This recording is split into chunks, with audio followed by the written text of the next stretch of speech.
Bienvenue au développement des titres de l'actualité. Le CPT ne compte pas se dissoudre à l'expiration de l'accord du 3 avril prévu pour le 7 février 2026. Dans la perspective de se maintenir au pouvoir au-delà de cette échéance, plusieurs consultations ont été menées avec des acteurs de la classe politique.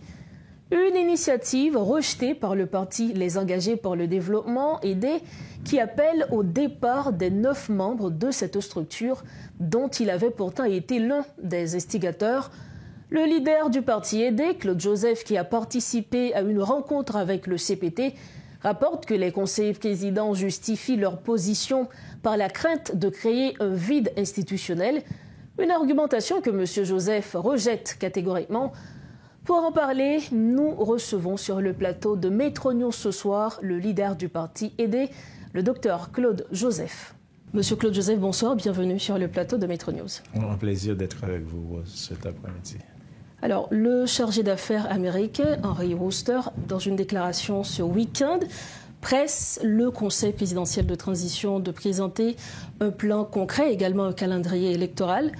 Entre-temps, le CPT entame des discussions avec des partis politiques. Vous faites partie justement de ces échanges. Quels sont donc les points forts de ces échanges? Bon, écoutez, dans un esprit républicain, moi, j'ai reçu invitation Conseil présidentiel de transition.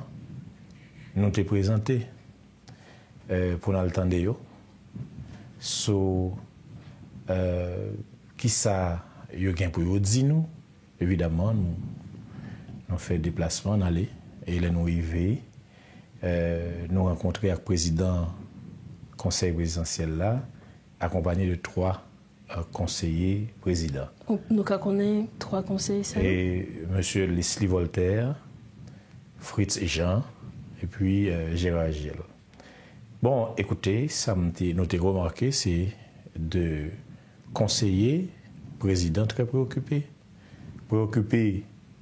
par rapport à l'avenir, malheureusement, hein? Mais certains tout montré préoccupés par rapport à pays après 7 février. Et nous-mêmes, nous étions présents, nous avons applaudi l'initiative qui visait à rencontrer tout secteur, sauf que aider, il y a des doutes quant à la sincérité et même chance pour l'initiative ça réussi, étant donné que le prend trop tard. Parce que nous pas croire, il est capable de faire en 4 mois, ça ne va pas arriver à faire en 19 mois ou en 20 mois. Donc pour nous, c'est gain de doute, mais nous prenons temps nous, avec un pile civilité pour nous exprimer des accords, partis politiques aidés, faire un bilan de réalisation que jugé pour le moins catastrophique et demander pour prendre acte de échec conseil présidentiel de transition. Prendre acte de conseil de échec là et comme c'est eux qui gagnent toute réalité l'État, c'est eux qui gagnent pouvoir l'État dans main pour participer avec partis prenants signataires à Côte-Trois là et non signataires à Côte-Trois là les forces politiques haïtiennes mon secteur de société civile pour ensemble pour faciliter la définition d'une autre formule de gouvernance qui inspire confiance, qui est crédible, qui est capable organiser sécurité, organiser élection et doter pays de élus légitimes. Donc, je suis tout le monde pour ne pas faire obstacle à une démarche comme ça. C'est-à-dire, pour y venir nos parties prenantes. Parce que, évidemment, 7 février, vous devez aller. Mais nous demandons pour respecter l'échéance 7 février qui est inscrit dans l'accord 3 avril. Là, ce n'est pas une invention, c'est nous tous qui sommes.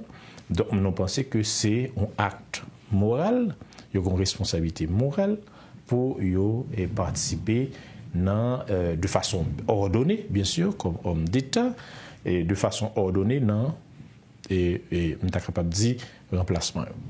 Alors, José n'a parlé de remplacement dans l'échange.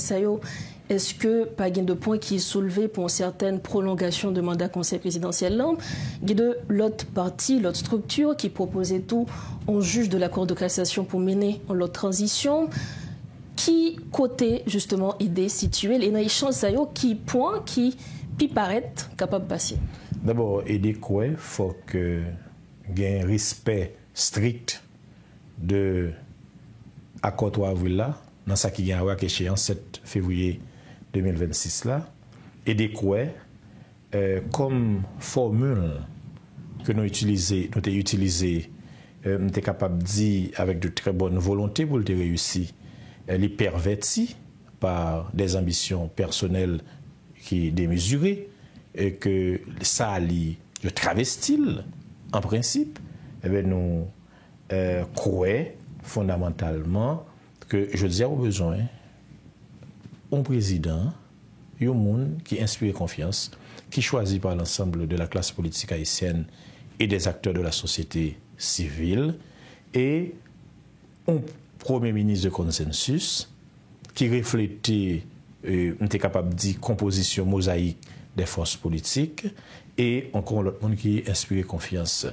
Retirer, nous sortir dans le cycle, ça nous sommes là, avec des personnalités, des individus qui ont des comportements qui laissent à désirer. De toute façon, pays, pour le peuple haïtien, je dis, ils fatigué, nous chita en pile ce conjoncturel là, mais nous avons une situation extrêmement lamentable, je dis alarmante, si vous voulez. Nous gagnons une économie qui est en lambeau de capable de dire 1990 à 2004, 34 ans ou 35 ans, nous avons un produit intérieur brut qui a croître à 0,7% en moyenne par année. Un rythme qui est extrêmement insuffisant par rapport à la croissance démographique là, qui est plus que 2% en moyenne par année. Donc, dernier 6 ans, ça a depuis 2019, le produit intérieur brut a décroître avec une croissance qui est négative. Ça veut dire qu'on enregistré une perte de 14% en moyenne. Donc, une hémorragie qu'il faut freiner. Et c'est l'ensemble, c'est des acteurs politiques responsables qui vous mettez tête ensemble et qui vous font un dépassement. Nous avons, nous sommes capables de faire un dépassement et le 3 avril 2024 en signant un accord politique. Justement. C'était un dépassement politique. La Valace, PHTK, ED, OPL, UNIR, etc. Nous tous mettons tête ensemble. C'est justement ça, je dis. Question, c'est que nous connaissons que le Conseil présidentiel de transition l'y sorti de un large consensus entre tous acteurs politiques. Je dis là, acteurs selon accord 3 avril, là, puisque mission CPT1, tout le monde dressé bilan d'échec libre. Qu'on y a là, pour la population, qui gens gagnent confiance dans même acteur ça qui te mettent tête ensemble, yo ba un CPT qui pas ba résultat aujourd'hui, et c'est même acteur ça qui a monté au créneau aujourd'hui pour demander changer CPT. D'accord avec vous. Mais sauf que si le peuple a l'élection, il a voté Rose pour président, ou vin président, et leur vient en palais ou décide de faire bagaille pas ou. C'est pas le peuple là pour dire pas participer dans l'élection encore, pas choisir mon encore. C'est vous qui trahit le peuple là. Excusez-moi, ça me le dit, Rose. Nous-mêmes nous choisi deux monde, mais nous baillons une feuille de route claire. Ils ont trahi peuple haïtien, ils ont trahi secteur. Maintenant qu'on y a, au moment il y a des gens qui t'a dit que le secteur ne sera pas capable encore. Mais écoutez, pas oublier que aider, c'est des premières structures politiques, premier parti politique qui désolidarisé avec le CPT. Pour qui ça? Nous avons organisé, Métropole à couvert, les différentes manifestations organisées par le parti politique aidé. Pourquoi? Parce que nous étions mécontents par rapport à cette trahison. Et c'est une trahison, c'est le peuple haïtien qui a été trahi. Nous avons tracé, nous avons donné les directives à travers l'accord du 3 avril. L'accord du 3 avril n'a pas échoué. C'est individueux qui trahit l'accord, qui dévient de route que nous avons tracé pour eux. Monsieur, que tout le monde qui a regardé là, qui a posé cette question, ça, puisque c'est nous qui avons choisi, et je dis là, nous avons pour nous faire de l'autre choix, qui certitude nous gagnons, qui leçons que nous apprenons, pour que le choix que nous prenons faire pas reproduit, même ça que nous avons choisi avant, on va faire là. Et là, je suis d'accord avec vous. Et moi, je pense il revient aux acteurs politiques responsables, à une force politique morale comme aidée, pour prendre les leçons de ça qui passait, de trahison que vous victimes, et prochaine fois pour faire de meilleurs choix qui reflètent ça nouillé, valeur nouillée. Mais écoutez, Rose, et nous-mêmes, nous aidé, nous ne sommes pas capables de victimes deux fois, ou bien nous ne sommes pas capables d'infliger deux peines. Nous avons été trahis par notre représentant, parce que lui, laissé le guider par des ambitions personnelles, par peut-être la cupidité, et nous avons dit perverti toute une formule d'engagement, mais de rupture. Mais après que nous finissons trahis, on cesse de nous acculer comme secteur qui avait évidemment fait choix de représentants noirs. Mais il a trahi pas aider seulement. Il a trahi pas un projet politique, mais il a trahi le peuple haïtien. Il a trahi le peuple haïtien. Maintenant, qui ça qui est capable de dire c'est la misère. C'est 5,7 millions de monde qui ne sont pas capables de manger dans le pays. Ça veut dire que sur chaque deux monde, il y a plus que une qui ne sont pas capables de manger dans le pays. Je dis, en 2017, c'était 60 000 touristes qui sont par mois dans le pays. Je dis, donc il y a moins que 5 000 par mois. Donc c'est un désert. En plus que l'on parle d'une hémorragie, mais ça, il y a qu'un bénou dans la gorge. Il fait que nous ne sommes pas capables de réfléchir sur le structurel. Et c'est pourquoi il faut un dépassement entre les acteurs. Et les acteurs doivent comprendre la nécessité, je dis, pour mettre ensemble la Valace, PHTK, OPL. Il y a un pays à sauver, c'est Haïti. Et nous autres, au niveau de aider comme parti de synthèse, comme parti du centre, nous sommes prêts à travailler ensemble pour sortir le pays de cette impasse. Et déjà, cette transition qui a trop duré. Donc, il faut faire quelque chose. Nous sommes prêts à faire des sacrifices. Pas un sacrifice qui est trop grand pour nous faire, mais aider, lancer un appel solennel à acteurs pour nous faire dépassement. Il faut qu'il y ait un dépassement politique, vider les contentieux historiques. Il faut sauver Haïti, il faut sauver ceux qui peuvent l'être aujourd'hui. C'est important. Donc, à l'approche du 7 février 2026, parce qu'il est clair et selon un pile observateur, élection pas qu'à organiser dans 4 mois maintenant, pour essayer d'empêcher que le pays a plongé dans plus chaos que l'y est aujourd'hui, qui ça qui doit faire? Est-ce que tout acteur politique se dit non que est des prêts? Est-ce que nous parlons avec de l'autre acteur qui prêt également pour joindre un nouvel accord afin que pour ne pas tomber dans une pire crise après 7 février 2026? Écoutez, il y a un pile structure politique à rencontrer depuis tantôt 2 mois. J'ai été contacté récemment par certains d'entre elles. Moi, pensais que ce sont bon bagaille. Nous-mêmes, beaucoup de pas nous aidé, nous avons rencontré plusieurs autres structures politiques. Et c'est des structures qui ont un ancrage, qui gagnent, nous sommes capables de dire mots peser sur l'échiquier politique là. Toutes structures qui gagnent représentants jusqu'à présent dans le Conseil là également? Oui. Alors, il faut admettre que ce n'est pas toute structure qui désolidarisée avec les représentants.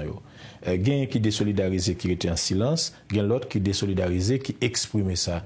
Nous-mêmes, nous, c'était premier parti politique qui exprimait clairement, désolidarisé clairement avec. Et nous, au songé, nous écrit pour nous demander, pour démissionner. Nous écrit même au ministre que nous nous dit pour le pachita dans le Conseil des ministres avec deux mondes que nous pas d'accord ensemble avec eux. C'est pour me dire qui ça Rose, parti politique aidé, il est toujours été cohérent, constant. Parce que nous avons rendez-vous avec l'histoire.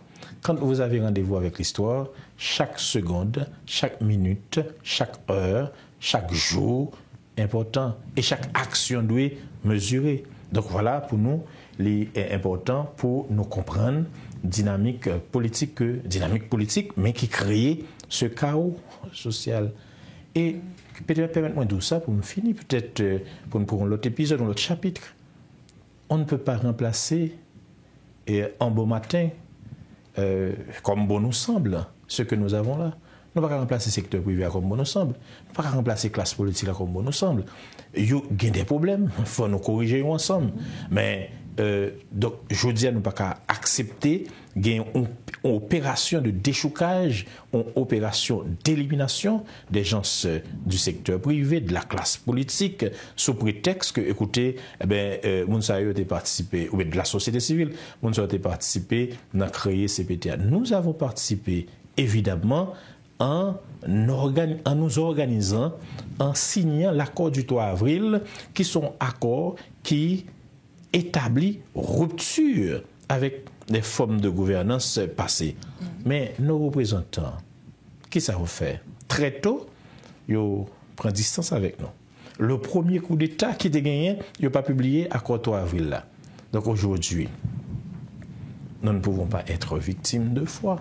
Alors, c'est que la population a content apprendre ça, mais outre la question électorale, il y a tout rétablissement sécuritaire qui est à l'ordre du jour. D'ailleurs, ces premiers pas qui a mené nous vers organisation élection. Récemment, il y a eu un vote, c'est la résolution 2793 qui portait transformation mission multinationale en une force de répression des gangs. Est-ce que, jeudi, avec Força, nous sommes capables de dire qu'à l'horizon, nous espérons un rétablissement de sécurité pour nous aller vers les élections?